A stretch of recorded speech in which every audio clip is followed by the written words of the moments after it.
Hola, bienvenidos a Esquina Literaria. Soy Yolanda Miranda y les estoy compartiendo la lectura de este libro de Saúl Alvidrez, Sobreviviendo al siglo XXI, Chomsky y Mújica. El día de hoy vamos a dar inicio a la cuarta parte que se llama El Quetzal. La letra A, la revolución de los usuarios. Hijas del neoliberalismo y nacidas entre 1981 y 2012, las generaciones Millennial y Centennial seremos responsables de las próximas décadas que serán las más complejas y peligrosas de la historia de la humanidad. La autodestructiva civilización que estamos heredando es ecológica, económica, política y socialmente insostenible, y su inminente colapso se acelera por la probabilidad de una catástrofe nuclear, climática, tecnológica o una combinación de todas estas. Lo inédito de la crisis en cuestión es que cualquiera de esas catástrofes descartaría anticipadamente la posibilidad de sobrevivir el siglo XXI, y el consenso científico estima que todas ellas nos alcanzarán antes de 2050. Jamás pesó sobre un par de generaciones semejante reto y responsabilidad. Fuimos apodados generación de cristal, pero aun cuando el párrafo anterior pudiera parecer una visión excepcionalista o victimizante, es simplemente la realidad que todos tenemos enfrente. Y si bien es cierto que desde 1945 crece el peligro de una guerra nuclear con potencial para acabar con la vida en el planeta, nunca en la historia habíamos estado tan cerca de esa guerra suicida, ni siquiera durante la llamada crisis de los misiles en 1963. Y esta es solo una de las amenazas terminales con las cuales hay que lidiar hoy en día. Ante tal escenario resulta evidente e incontrovertible que los líderes políticos y económicos del mundo no están a la altura de los retos del siglo XXI, pues de la rienda de esa élite minúscula seguimos avanzando con aplomo en la senda de la autodestrucción y, de paso, generando también la extinción masiva de otras especies, como no se había visto en miles de años, ni qué decir de los niveles inconcebibles de desigualdad a los que nos han llevado esos liderazgos. Analizando nuestra civilización como un organismo en proceso de desarrollo, podemos afirmar que, para bien y para mal, se encuentra en plena adolescencia. Eso significa que, tras adquirir súbitamente capacidades técnicas e intelectuales radicalmente superiores, no logra controlarlas y es un peligro para sí misma si no transita pronto a la adultez.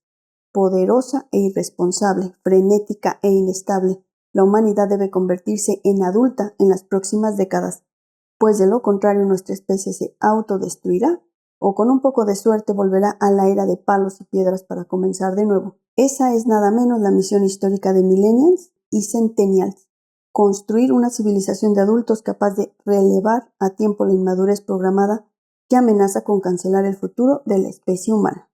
Adulto es aquel que se hace responsable de su propia vida, un individuo que toma decisiones y asume consecuencias con autonomía e independencia.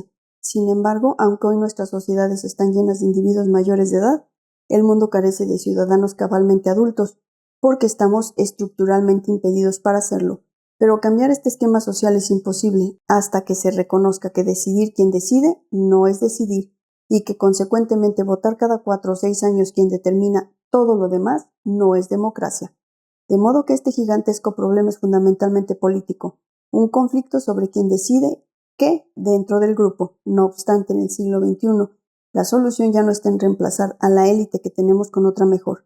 Ese paradigma caducó al inicio del Antropoceno, que es algo así como la mayoría de edad en términos civilizatorios. Ahora los jóvenes debemos entender y hacer valer que el problema no es nuestra clase política, el problema es que la política sea una clase. Por eso el paradigma ahora debe ser gobernarnos a nosotros mismos y no entregar nuestro destino a otro. Y por otro me refiero de nuevo a esa élite minúscula de gobernantes y billonarios que bien cabrían todos juntos en una sala de cine, pero que controlan el destino de 8.000 millones de seres humanos. Pero, ¿cómo gobernarnos a nosotros mismos? Nadie puede responder a esto de forma absoluta. Solo sabemos que deberá ser un proceso de prueba y error, que, como en todos los casos, tendrá etapas. Por eso, en esta adultez temprana, que bien podría durar décadas o siglos, no lo sabemos, la meta no es eliminar el Estado de un día para otro. Eso no es posible ni deseable, pues, si lo hiciéramos, ¿quién reemplazaría al día siguiente todas las funciones estatales? Por otro lado, autogobernarnos tampoco significa que las jerarquías que determinan que una persona manda y otra obedece sean ilegítimas en sí mismas, menos aún en una sociedad compleja y especializada. pero estas jerarquías no deberían existir si no están sometidas a un régimen democrático efectivo. En términos de gobierno, esto significa que la voluntad de los ciudadanos debe determinar las políticas públicas que ejecutan los gobernantes, aunque llevamos 200 años de democracia representativa, comprobando que eso es precisamente la excepción a la regla.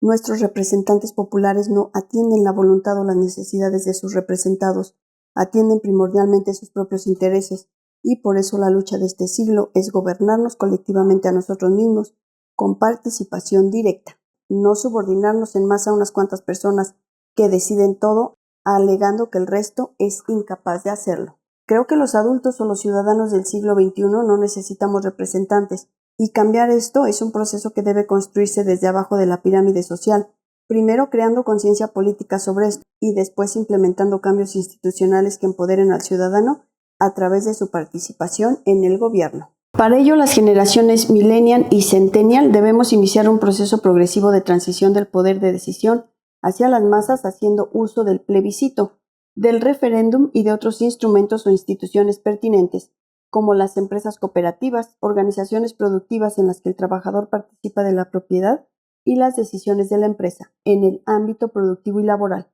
En términos generales tenemos solo dos opciones, o mandan algunos o mandamos todos, y lo primero ya falló hasta el punto del desastre, mientras que la Grecia clásica vivió un esplendor descomunal por el simple ejercicio de la participación.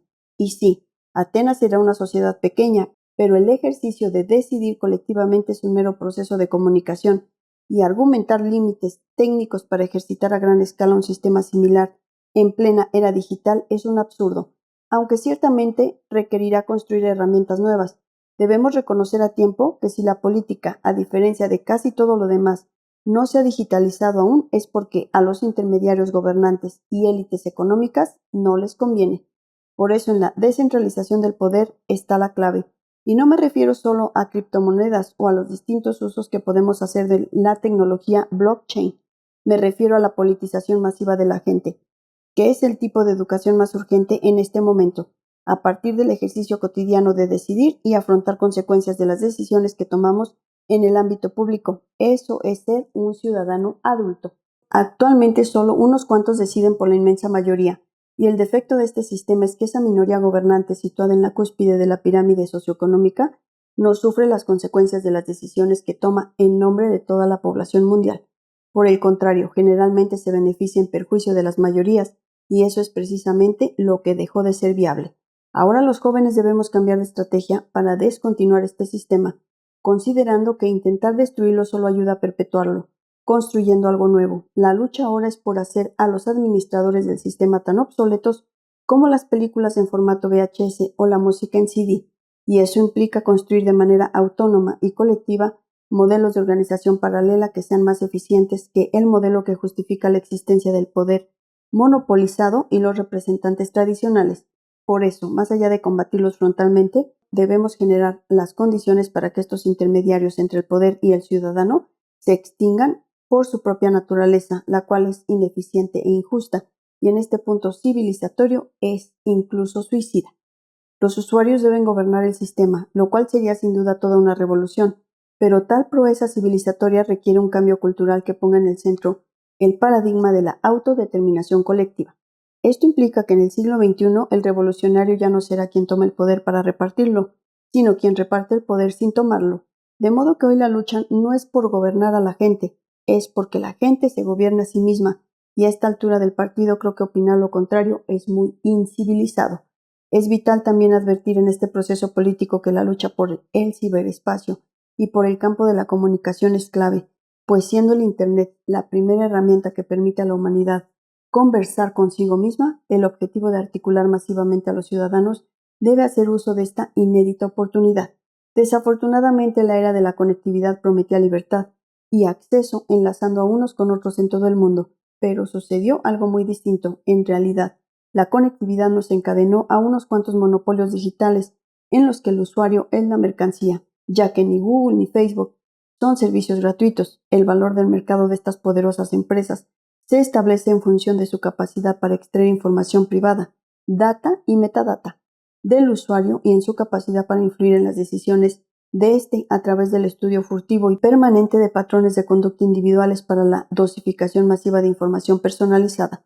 Y esto crecerá exponencialmente con la llegada de la inteligencia artificial o las llamadas AI Powered Propaganda Machines, máquinas de propaganda operadas por inteligencia artificial. Esa es la humanidad que, para perpetuarse en el poder, los administradores del sistema intentan construir a costa de lo que sea, incluso a costa del colapso civilizatorio, ya que los intereses de esa minoría son incompatibles con la subsistencia de la humanidad y de la mayor parte de la vida en la Tierra.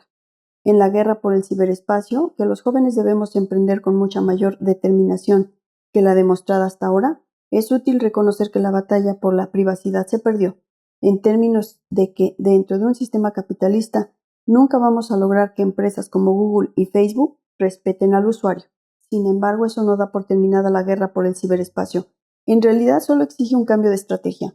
Tal cambio implicaría que si no logramos controlar esos monopolios digitales, lo que sigue es dejar de depender de ellos para que no puedan controlarnos, y eso plantea una lucha con objetivos y tácticas muy distintos, pues implica construir colectivamente plataformas alternativas y descentralizadas que articulen a los usuarios alrededor de sus intereses comunes.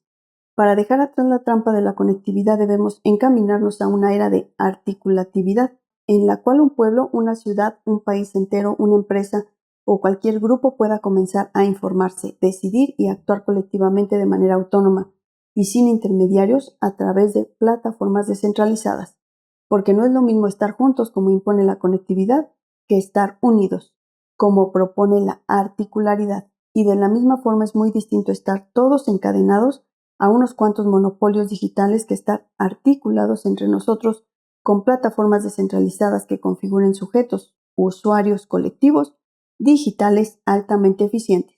La comunicación articulativa, que puede entenderse como la instrumentación tecnológica de la democracia directa, generaría un insumo democrático indispensable y hasta ahora ausente, la opinión pública en tiempo real. Desde siempre, la representatividad, que es el origen de la crisis democrática actual, no parece poner atención en su función primaria y elemental, representar la voluntad ciudadana, y no lo hace porque nadie se ha encargado de que la opinión pública, fehaciente y abierta, esté disponible a la consulta de los ciudadanos y de sus representantes. Siendo esto así, ¿cómo pueden los representantes atender la voluntad de sus representados? ¿Cómo determinan las políticas públicas si no cuentan con el monitoreo permanente de la voluntad del grupo que representan? ¿Cómo se mide el déficit democrático? ¿Coincidencia entre la opinión pública y las políticas públicas en una sociedad? La opinión pública es un fantasma, y argumentar que vivimos en democracia con esa ausencia elemental es un absurdo, que aparte de impedir el ejercicio democrático de cualquier sociedad, deja un vacío en el cual la opinión publicada, opiniones difundidas por los medios de información privados, suple el espacio que corresponde a la opinión pública y a la voluntad popular. Si mayoritariamente la gente se politiza, educa políticamente a través de los medios de información, es porque no puede hacerlo participando de manera directa. Por eso, viabilizar el acceso a la opinión pública en tiempo real es una tarea impostergable, y de la misma forma resulta urgente la toma colectiva de los medios de comunicación mediante el desarrollo de plataformas digitales autónomas que permitan a los ciudadanos informarse, decidir y actuar colectivamente. Esto permitiría dar inicio a la inteligencia colectiva como una rama de estudio y desarrollo tecnológico con fines específicamente democráticos, y la diferencia entre la inteligencia colectiva y la inteligencia artificial es que la primera se construye orgánicamente a partir de ciudadanos, mientras que la otra lo hace a partir de máquinas controladas por sus dueños. Por eso, más que intentar controlar la opinión pública, algo tan complejo como intentar controlar a Google o Facebook, hay que ponerle dientes a la opinión pública haciéndola presente para que ejerza su fuerza. Mientras no podamos consultar la opinión pública, es prácticamente como si ésta no existiera. El poder está en decidir, y la posibilidad de construir una civilización biocentrista y tecnológica capaz de sobrevivir el siglo XXI depende de la capacidad que tengamos de trasladar poder de decisión a las masas en el futuro inmediato, desmontando así el mito de que los ciudadanos son apáticos e incapaces de participar. Los jóvenes debemos descontinuar el modelo civilizatorio que hemos heredado y lograr en tiempo récord asentar las bases de una convivencia global que permita restaurar los equilibrios vitales sin limitar nuestro desarrollo social y tecnológico. Y aunque es cierto que la concentración de poder en pocas manos y la estructuración jerárquica de las sociedades no es ninguna novedad, aunque tampoco una constante histórica, durante el Antropoceno nuestra civilización se ha transformado progresivamente en una fuerza geológica capaz de interrumpir a escala global los ciclos ecosistémicos que permitan la subsistencia de todas las especies que conocemos, y esto último lo cambió todo. Poderosa, impulsiva, en plena crisis de identidad y con un terrible déficit de autocontrol, nuestra civilización está dando un inmenso salto cualitativo en las manos de adolescentes, y eso está provocando la autodestrucción de nuestro hogar y la extinción masiva de especies a lo largo y ancho del planeta.